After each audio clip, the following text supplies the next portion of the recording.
oyo ba chéri na bango batina bango ba vidéo ba photo donc buzoba ba koloba na batina bango nini.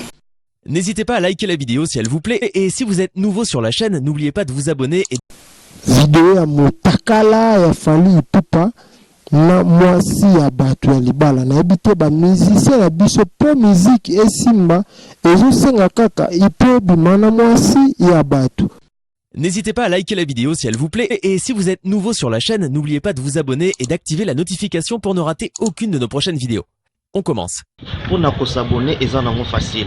Beto ke bakaka kadiboku yae ngende obika place ba mesonika abonner s'abonner ba fanatique papa maswako batu to balingaka ngai bokende ku s'abonner okutale chaîne moko ba mesonika akubima wana ukeka kote ya coin wana ngeta pala simoshi ba mesonika s'abonner ngeme bakadiboku yae ngeme dobika place ni mara moko komi s'abonner ngeta lelo kuboko bima kalukula ngunga lokola ngonga katoliki odobiki lisusu wana ya bokoto ba abonné ya kini ya bana kine merci ndenge bozali ko s'abonner po boponi chaîne oyo ezotalama partout na monde entier chaîne ya ba diaspora ya ba kinois ya ba villageois ya matadi ya mbandaka partout na monde entier bondimi kini ya bana kini merci ne boza ko s'abonner bokoto bo s'abonner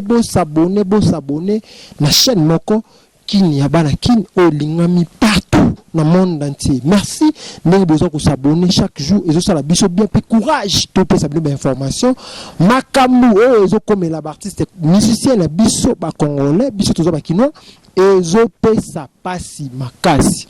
Après, vient qu'on interpellé Héritier Watanabe Moto Natembe, artiste et musicien, avec la police les lots, avec le parquet, interpellé qui par rapport à ma vidéo, qui publié, Héritier Watanabe a ça une vidéo bongo, ils ont une ça une vidéo bongo, le lot sous vidéo moko et bimi.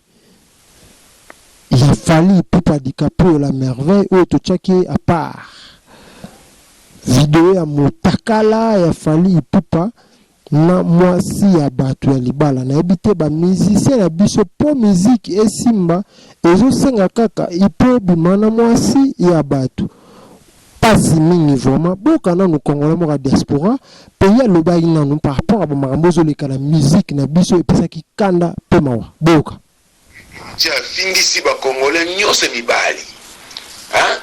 Donc tous les bayaya oyo ba chéri na bango batina bango ba vidéo ba photo donc buzoba ba koloba na batina bango nini ezala raté donc magistrat oyo penda ko juger soki procureur wana ko juger héritier ameka na ye ko sala RRT ako perdre carrière na ye donc oyo penda ke mwana mai bino tindenge bozo yo ngai na ndinga bien ozo comprendre na partie prêtée dans la partie prêtée, dans acte, il faut publier en haut dans le magistrat, le Congo, la grande instance, le procureur, le juge, l'avocat, il faut pas y audio.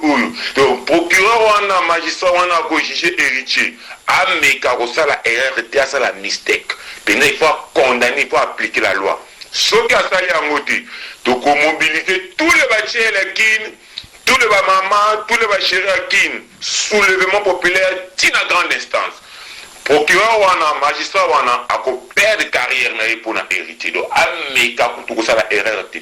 Il faut appliquer la loi. Oui, Félix, président de la République, Mokondi, béton armé, azawana, loi et ça les mado yangondi. Donc, il faut une application sans discrimination, sans parti pris. Et là, bongo, makambo, la corruption, non, virer na simamoto, soit 10 000, soit 1 million, soit 10 millions, soit combien de dollars, bon, ma dossier, exacté. Donc, on sait tous les bachéries à Kin, tous les bachels, tous les mamans, soulèvement populaire, direction, parquet. Les abongo. Donc, héritier, il faut penser que, contre mire. Na lobby ango général Bolaston, Jack Bauer 24 kono mwana site.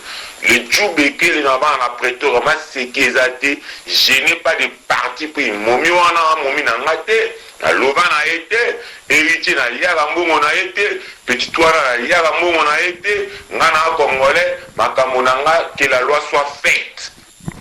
Merci beaucoup bandeko nyonso ya kini ba kini bimo botsu kolanda ndenge congolais moko ya diaspora dans la foule ici dans lobby pour ma vérité watanabe na micho to na sujet ya mutakala ya Fally Ipupa DiCaprio la merveille oyo pe ebimi ba vidéo ezali ba vidéo koya bo s'abonner ka kebele na chaîne na biso kini ba kini pour na bogozo ba vidéo ya ba artiste to ba vidéo atindeli biso ba vidéo ya ba artiste comédien artiste musicien et belé oyo ba bimana ba sa bato ba filma ba miso ba filma ba na ba hôtel miso ba filma bango na ba téléphone donc et ba vidéo eza ebele bo s'abonner toujours massivement beaucoup mona vidéo ya Fally Ipupa mutakalisation na mwasi ya bato ya libala oyo zo pesa pasi bozongo na ba artiste na biso bazo lukanini soki le ba diaspora ba beng boy bango ba betaka libanda eza na raison eza sur ma politique de comme ba genre oyo ba artiste musicien bazo kende diaspora libanda pona kolukaka bana batu basi ya batu en tout cas ezo pesa pasi lelo so ba combattant ba boy ba artiste ba beta baza na raison bientôt là vous allez voir le vidéo de Fally Ipupa DiCaprio à merveille mutakalisation après héritier au Watanabe. Restez toujours branchés, vous avez branché, vous avez décidé d'informations sur Pénétration de la chaîne Abisso qui n'est pas là.